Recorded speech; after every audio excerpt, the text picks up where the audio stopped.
नेपालमा load shedding र voltage फ्लक्चुएसनबाट electronics बचाउन युपिएस त किन्नुहुन्छ, तर यो तीनवटा कुरा थाहा नभई किन्दा तपाईको पैसा वेस्ट पनि हुन सक्छ।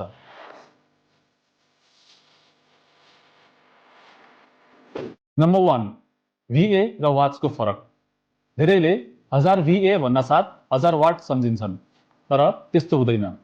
एउटा स्ट्यान्डर्ड इन्टरएक्टिभ लाइन युपिएसमा वाट क्यापेसिटी सम्झिन डाइरेक्टली 0.6 ले मल्टिप्लाई गर्नुहोस्। जस्तै यो 1000 VA को युपिएस हो भने यसले 600 वाटसम्मको लोड सपोर्ट गर्छ। आफ्नो पीसी को पावर रिक्वायरमेन्ट हेरेर मात्र युपिएस छान्नुहोस्। नम्बर 2, सकेट र ब्याकअप एलोकेसन।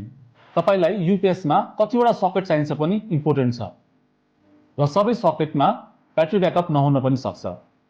जस्तै यो युपिएसमा 3 वटा सकेट ब्याट्री ब्याकअपको लागि हो भने 3 वटा सकेट सर्ज प्रोटेक्सनको लागि मात्रै हो। थर्ड, बिल्ट इन एभीआर छ कि छैन। नेपालमा कन्टिन्युअस लो भोल्टेजको समस्या धेरै छ।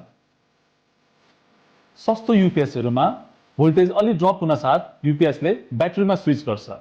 यो कन्टिन्युअस स्विचले ब्याट्रीको लाइफ घटाउँछ।